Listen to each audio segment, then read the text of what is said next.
Hi everyone. Welcome to the DSO online living room concert series. My name is Ming. I'm the principal bassoon with DSO Symphony.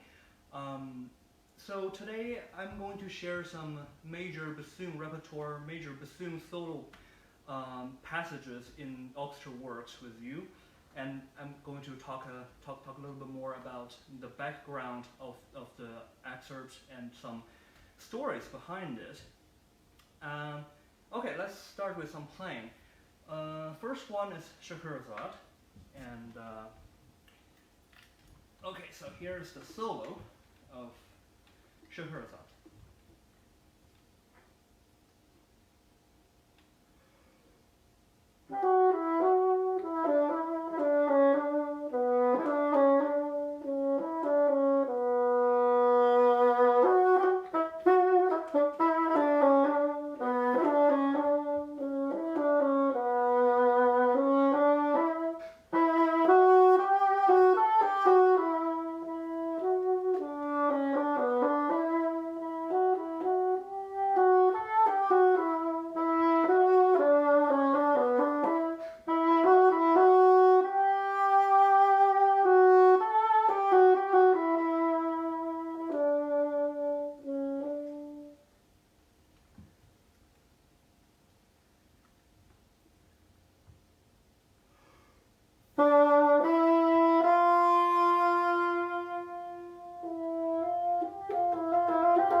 This is a very beautiful excerpt in bassoon repertoire, in bassoon excerpt list. People are saying there are two kinds of excerpts. One makes you lose an audition, another type is to help you win an audition. This one is like the winning excerpt. It's the one not that crazy difficult hard in technical perspective, but it's more like musical lines and everything. So Scheherazade, the name, is a girl's name. Back in, I don't know, around like 500 AD, that was like 1,500 years ago. There's a king in mid-eastern area, and one day he found out his wife betrayed him. So he decided to have one virgin wife every night for the rest of his life, and then kill them in the morning, so before they can betray him. After he killed 1,001 girls, and then this girl called Scheherazade volunteered herself to marry the king to stop this tragedy. So basically what she did is she started telling king story every night, but she just tell him the half of the story, the first half, before the intermission. And then the king asked him, what's the rest? And then she's like, we're gonna go to that part tomorrow. So every day, king pardons her life for like another 1,000 days, 1,001 day, another 1,001 day after that. And she finally is like, okay, I'm out of all my stories, that's it. I only have 1,001 story. I told you everything. But then the king fell in love with this girl, and then they married again. They married, become a husband and wife. So basically this girl is like a hero and saved everyone, but the interesting part is how to play this piece as interesting as possible, because she doesn't want herself to be killed. So this is the tricky part.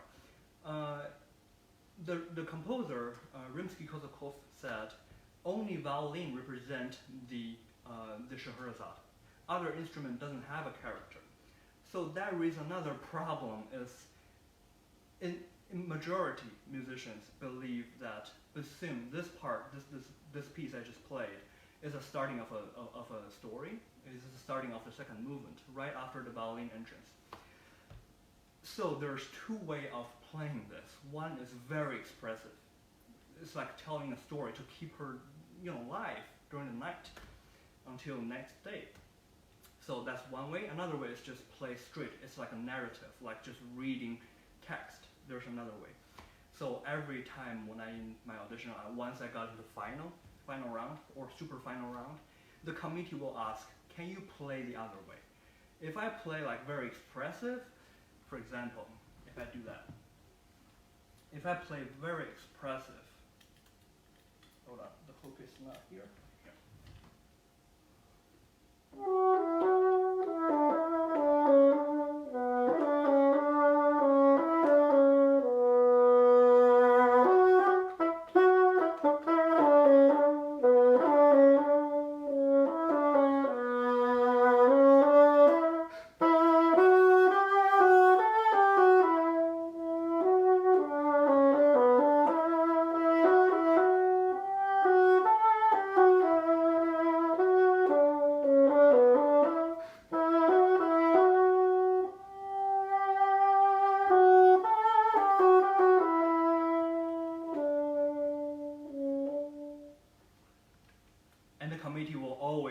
Can you play it more straight?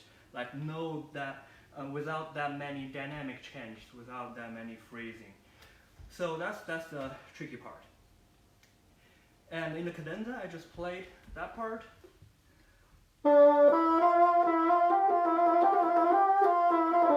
That part, you can see is the fight between the fourth finger and the pinky. That's hard. And also, what's make this little cadenza extra hard is clarinet play this first, and that would make it really hard because they can play super fast and we can't, and we have to match it. That's the thing about this story. Very fascinating story. Behind this music, behind this piece, I encourage everyone to listen to the whole piece, and then it's a very interesting story. It's a fairy tale book, 1001 Nights. So this is the second movement of Scheherazade. And let's moving on to the next one. Next one, I'm going to talk a little bit about Rite of Spring. Rite of Spring is a very famous work by Stravinsky. This piece is really a bummer back then. This piece was premiered in the beginning of the 20th century when audience, they were not prepared for the new music. You can see the beginning line, the bassoon line. Let me play the beginning solo, the bassoon solo, which is a really hard excerpt, even in these days.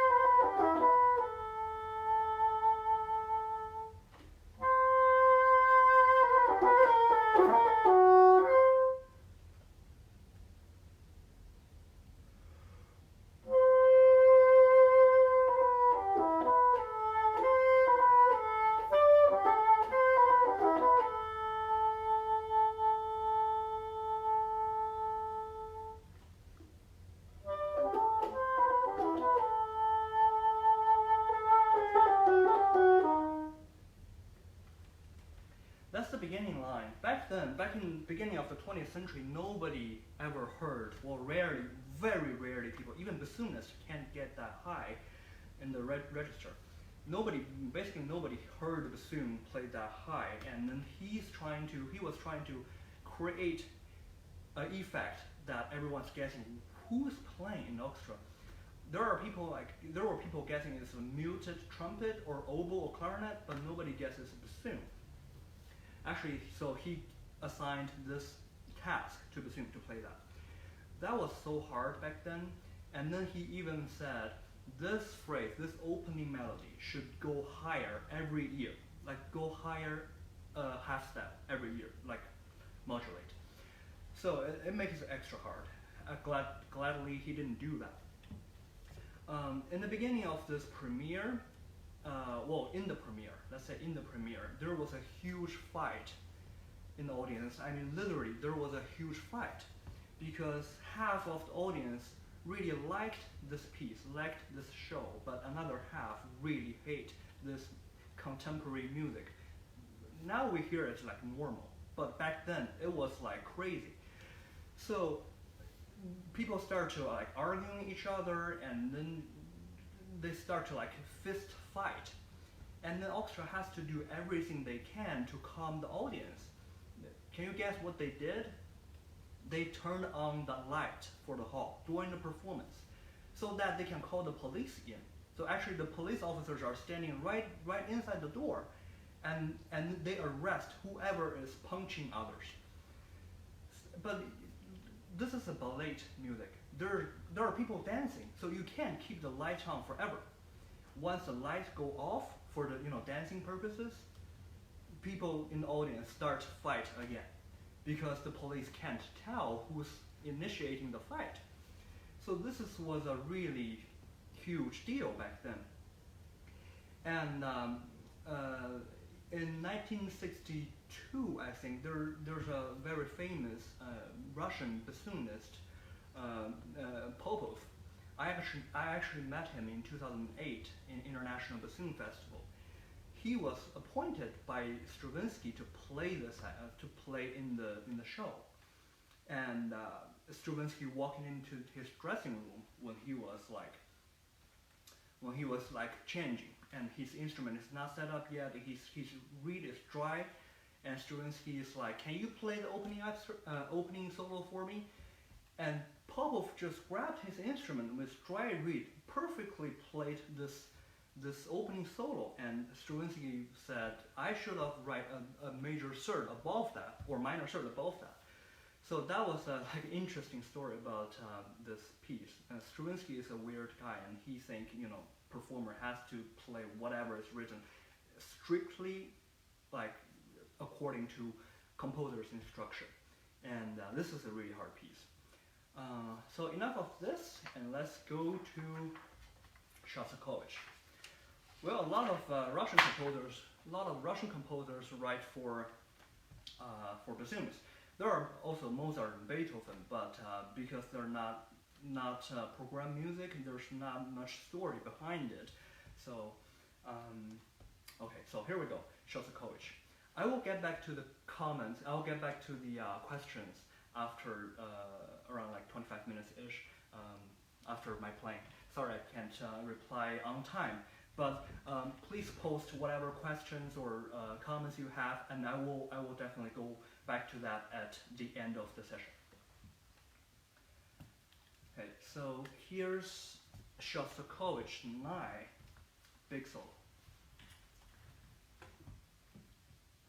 Let me actually tell you the story first, so that you can understand that better before I play. So Shostakovich, he was a composer under Stalin's the doom. So he has a really, painful life, or also he got paid very well. So you can imagine his life. He can't really write whatever he wants. He has to write whatever the government likes. But he got paid pretty well. So there are two stories.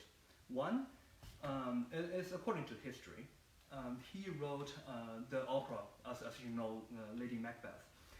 That opera was very, very a troublemaker back then, because Stalin himself criticized that opera really harshly in the official media, newspaper. And so the entire Soviet Union country, the people over there start to criticize Shostakovich. And he was frightened because he's afraid his own life. That was during his Symphony Number 4. He was writing Symphony Number 4, and he stopped writing that because that's the same style with the contemporary concept. So he stopped that, and he's a good friend. He has a good friend.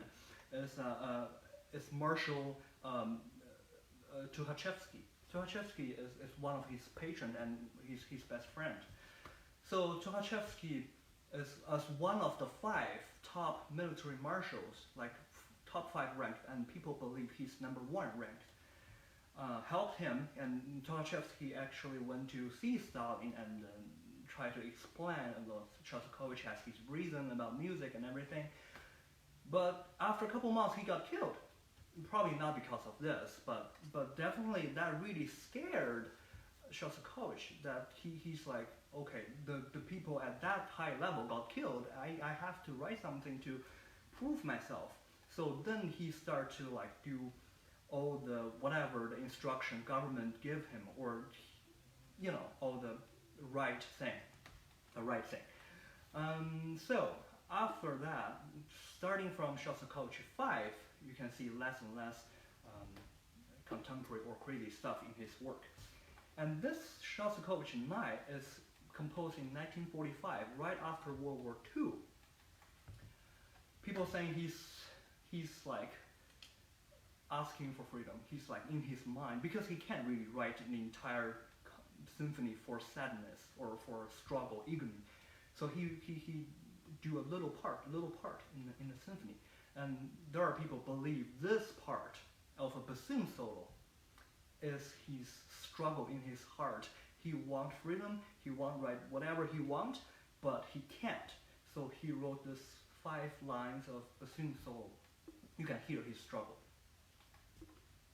Okay, so here it is.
So you can hear the struggle, and then at the end, he has to go back to happy because he can't write that forever.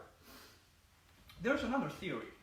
I know a musicologist at Indiana University, and he said because he got the Shostakovich, he got paid very well. His social status is very well. He has no point of seeking for freedom. Well, that's just one person's opinion and not the mainstream. But also because this Shostakovich 9 is composed right after the World War II, that passage, the passage I just played, could be the sadness for the war, and then after the war he got back to happy. So because Shostakovich really can't say that, he can't really say I hate Stalin, I want freedom. He can't really say that. He can't really write that.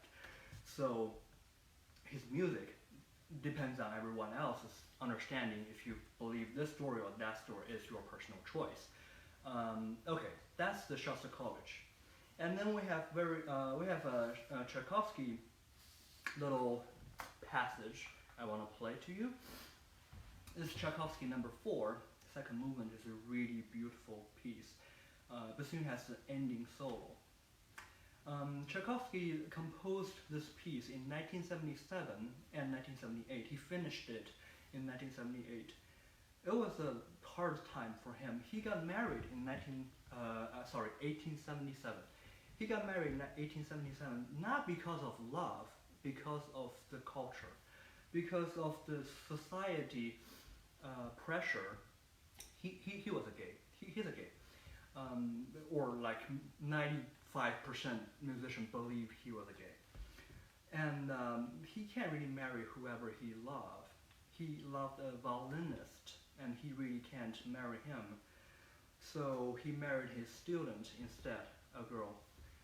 He married her in, I believe it's in June of 1877, and then he didn't go to honeymoon with her. He just ran from his wedding to his sister's house and spent several months there. And then he tried to kill himself, and he's got like mentally breakdown. And by October, scholars believe his marriage was officially over because there's no love left. They don't have interactions. But however, he didn't get divorced at all. Like for the rest of his life, he didn't divorce with the girl. So they keep legally married, but they never. It's not a marriage. So you can see he composed this piece in this condition, in this mental condition, and now when we listen to the ending solo of Tchaikovsky 4, you can hear him trying to get whatever he loved, but then he gave up, and he tried to get, and then again he gave up. So that's the ending solo of Tchaikovsky number 4. Here we go.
At the end, the last note, Bassoon finished the entire symphony alone. Oh, there's pizzicato, but Bassoon is the melody instrument alone. And it's really hard for Bassoon to play a note, and especially that's open F. That note, it doesn't require any key. Try to finish that is really hard. And it says merindo, which is dying away. That means dying away. So what we came up with, the solution, is that we play, like squeeze our reed, or like do the air trick, whatever, and then play this ending F, right? We gradually change to E fingering, so that you can imagine the pitch will go really low, right? Because we are literally playing the E finger. But then you just push and support that and push the note to F. That's how you make the ending soft. Because on a single note, Bassoon can't really do dying away. We have to like try other like solutions. This is, for example, I'm gonna come up in front. You can see this finger. It's not the official E finger. E finger is this, but it's the same principle. It's cover one hole. So this is F.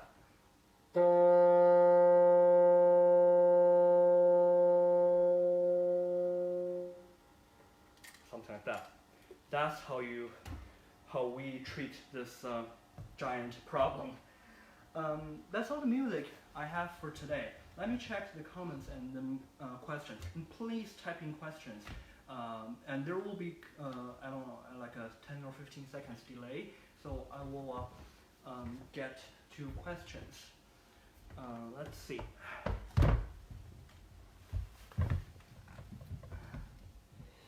How do I see that? Okay. Okay.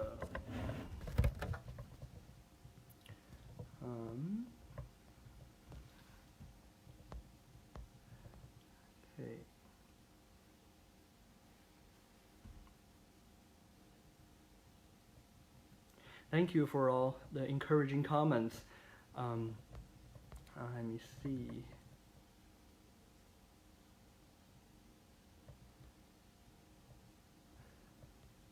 I saw a lot of friends.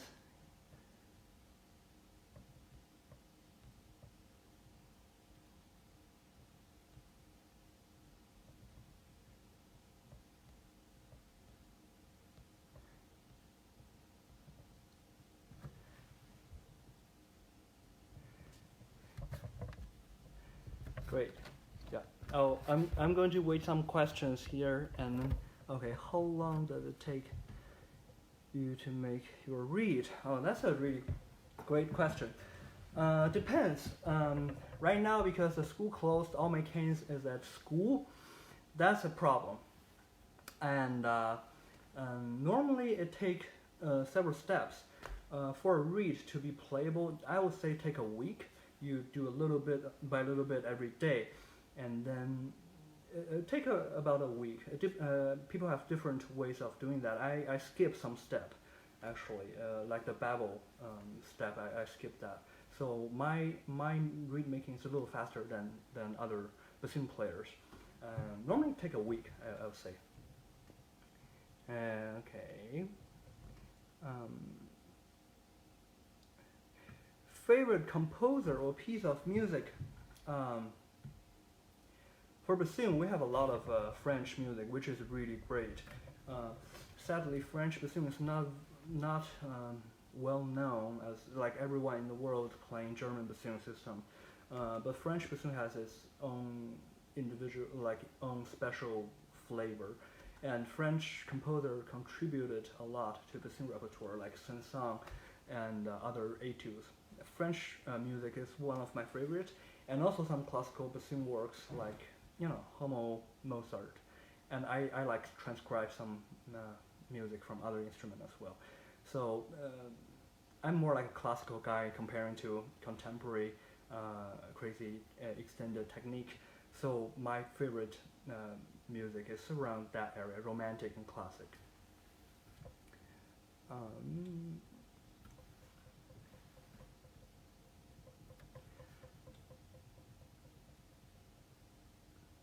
Do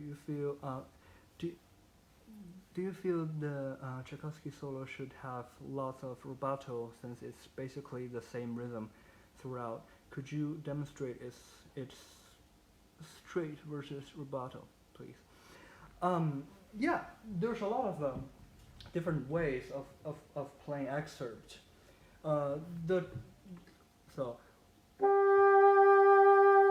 Rubato and vibrato, rubato, they're all very they're both like ways of be expressive. It really depends on conductor's taste, and really depends on if it's a guest conductor. So normally you play something, and then conductor will correct you and say, you know, let's do that, let's try that. And then we respond to that. Personally, let me see, a lot of rubato since same rhythm. Yeah, and you don't want to. I don't really like to drag, but to be honest, I normally play in the slow side of Tchaikovsky 4. Um, so I think rubato is tasteful. I think it's tasteful in somewhere, especially the ending of the first phrase, and we need to take a breath, and we don't want to hide it because we don't want to hide the breath because it's a very lovely piece, very lovely passage. We take a lot of rubato there, and then at the end, I think most people play straightforward. Forward. That's the thing. And also it depends on if you're adding vibrato into it. If not, then you don't want to hold on a note too long because it gets dry. If there's a note without vibrato, and then you add rubato into that note, then that note gets super dry. So I think it really depends on which orchestra and what is the conductor's preference. Um, uh,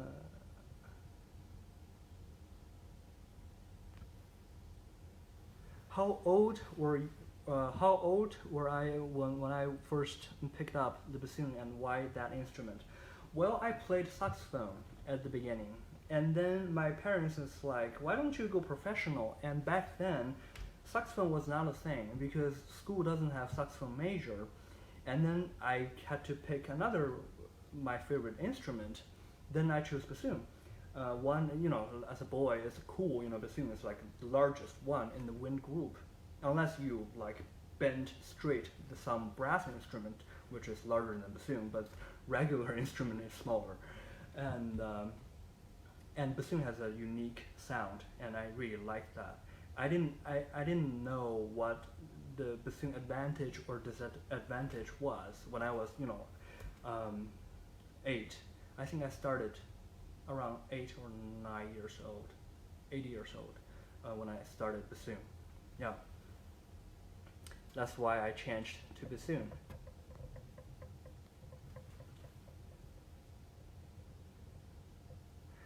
Yeah. Okay. Any other questions? There's gonna be some delay in the internet, so I will wait for a little bit longer and see if there's any other questions. If not, thank you so much for joining us today, and it's really great to see everyone with this quarantine condition. Hope you have a great day and stay safe, and hope to see you in person soon, and hopefully we can start our regular concert soon.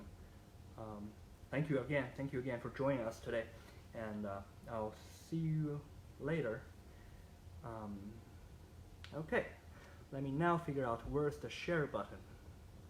Okay, probably I should click finish first. Thank you everyone. Bye. Oh, here's another question. Any tips for the younger players? Okay, I think younger players first of all, you really need to focus on do some research, and see some really reliable source online. Say, for example, the Cleveland Orchestra, Mr. Barrick Stees has his own blog, and professor at Austin, Wolf Jensen, she has website, and really dig into those websites and find a correct way to start playing bassoon. When I was young, I started with bad habit that really bothers me, and in the future I spend a lot of time to change those habits. It's hard. So start in correct way, and also be relaxed. A lot of people, especially start from young age, they hold bassoon really tight, and then their body was tight. That will cause some issue with embouchure, with breathing, with everything. I think relaxation is really important in the beginning age. And don't practice too much because young kids, they have muscle endurance is not that well developed yet. So do some research, find correct way, and then relax while playing, and don't practice too much. I think that's the top 3 most important thing for young players.